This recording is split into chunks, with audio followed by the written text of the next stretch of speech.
So we're working on a 2016 or 2017 Infiniti G50. Customer states that their AC is blowing cold on the passenger side, but not the warm side. Verified AC pressures were good. We're still gonna vac the system and recharge, but given that information and given the fact that there is a TSB, technical service bulletin, by Infiniti for I believe it's 2013 to 2015 models of this vehicle, I decided to go ahead and take a gander at it's a blender door actuator. I've already installed the good one. Here's the bad one. It's about $70. You can buy one used online. I don't recommend it because it's a fairly easy fix, and I mean, why do you want to keep tearing apart your car or a customer's car? Anyways, so it sits about like that. Let me see if I can get a video picture of it for you. So it's hanging there. It's got an arm. It's hanging on the other side of this vent. But to remove it, you have to remove one bolt or one 10mm screw. It goes right there. You access it below the hood latch. You can see the hole there. Someone else has been in here because it's cracked. The little hole where the hood latch is, that screws in back here. And then this is held on by clips. You've got, here's the arm I was talking about. You've got this side panel, again, held on by clips. Be careful. Plastic, especially older plastic, becomes brittle over time when it heat cycles. Just be careful with that. It has these notches that just go in the sides here, and then the pins are actually plastic. They're not like let me see if I can find, they're not like these that are metal on plastic. These are a little bit more durable, but they're still plastic. They can easily break. Anyways, pull that first. Just open the trunk. Pull that first off here. Pull the bolt out that's right here, 10mm. You should have, this aesthetic little wrap that goes in here and it attaches to this little plastic clips. Be gentle taking it out. You're simply just kind of working your way around. These are plastic. They will snap off if you're not gentle. So you get that undone, and then this, I'm gonna try to finagle this. This is sitting up here like this. You've got this vent hose right here. This one didn't have any sort of clasp on it to hold it on, so it just simply came off. You got this little sensor here, so don't just yank it off. You will pull this out. You'll have plenty of room when you bring it down. It'll sit right about here or maybe a little closer. Plenty of room to get your hand in there. It's a simple press down. If you don't do this very often, let me give you a trick when it comes to any kind of clips like this. Any kind of clips like this, we rebuild engines, remanufacture engines mostly. This is just a friend of the wife's that we're doing some work on. When you have plastic clips like this, push in, then press down, then pull. A lot of times these get stuck. They get some random crap in there, dust. In the engine bay, you get that grease, oil, sludge, stuff like that around the engine, and it kind of gets them to stick. So if you immediately press down and try to pull, it won't come. But generally, you can push it forward and it moves it like a millimeter or two, enough to get it unstuck enough that you're able to press down and pull, and you won't be breaking connectors.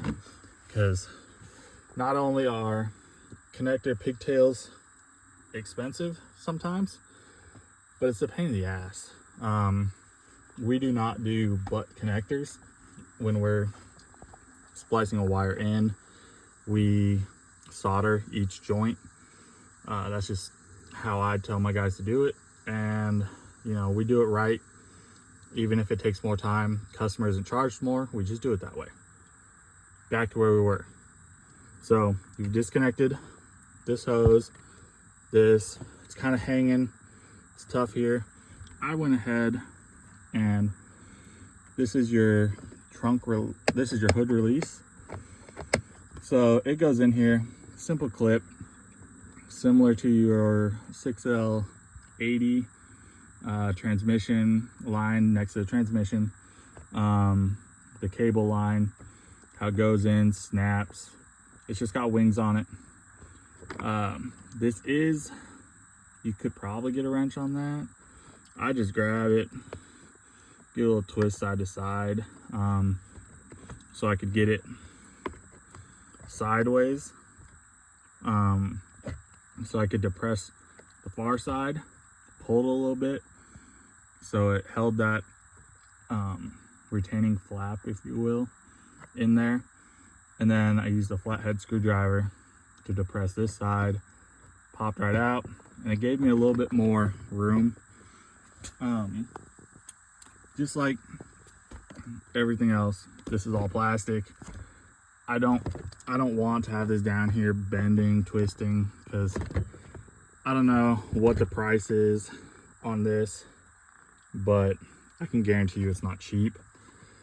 Got to that point. We have this metal piece right here. It sits right here. It's got these tabs on it right there that rest here. It's got 4 bolts, 1, 2, 3, and 4. Also 10 millimeter. When you undo those, it's probably going to hang up on this or on this. That's fine, just be aware of that. But what you'll have to do is you have to actually lift it up and out to get it off, to get the tabs off of the little seats here. Once you get to that point, got everything kind of out of your way.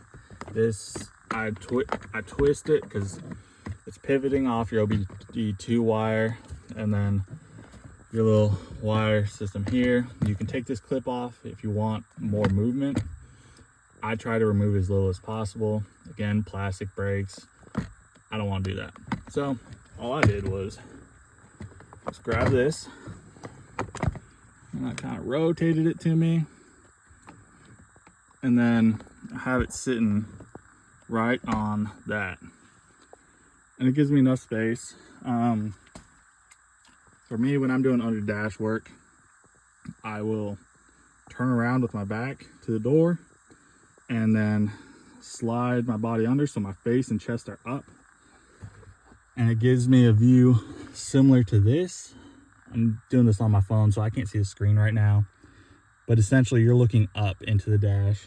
It's a lot more comfortable to me than coming in like this.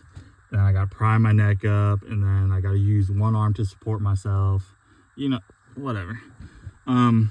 This vent is gonna be kind of in your way, but you do not have to remove it. What you do have to remove, let me try to get in here a bit. What you do have to remove is this bracket. It's got that's probably an 8 millimeter,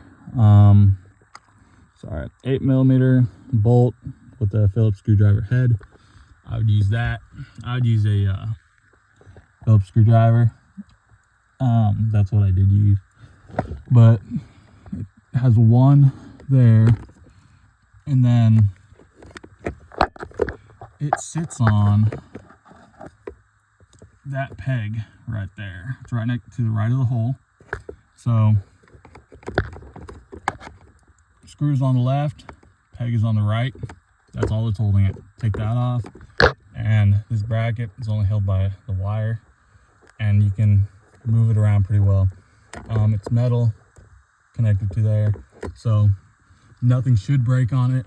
If the plastic piece up there holding it decides to break, then zip tie it. It's perfectly fine. Up, out of sight, out of mind. That is a fairly easy one to take off, but it's just one more thing that could break.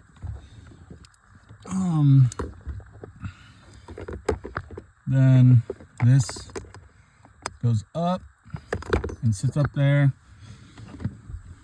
and it has this arm on it that I can't remember the orientation that it goes with it sitting down here. I believe it goes like this, and it might go like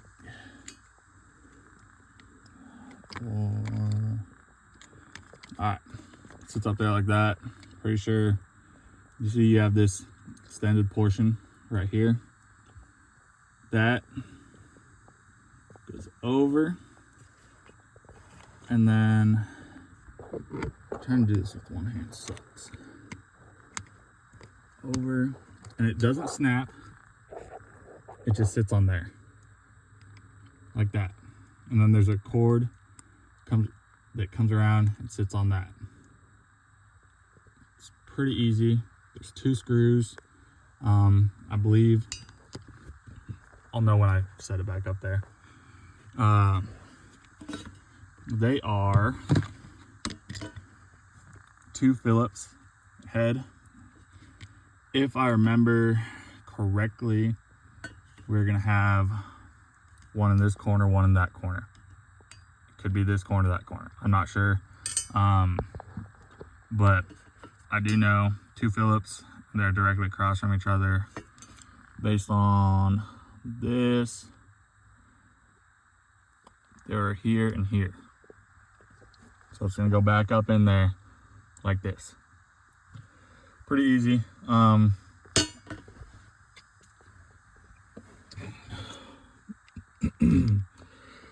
You got 3-prong connector. The tab is at the top, so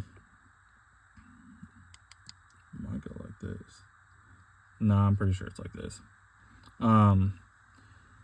Unbolt it first. Do not just yank it down. You will pull the connector out of the wires most likely. But disconnect it, pull it out enough that this arm unattaches from the cable. Chances are in the process it'll just fall off. That's fine, because the new one doesn't come with it. Come with the arm. You're gonna have to reuse the arm. Rotate it, look on it, and determine where the actual connector is, where the pin is, I guess, if you will.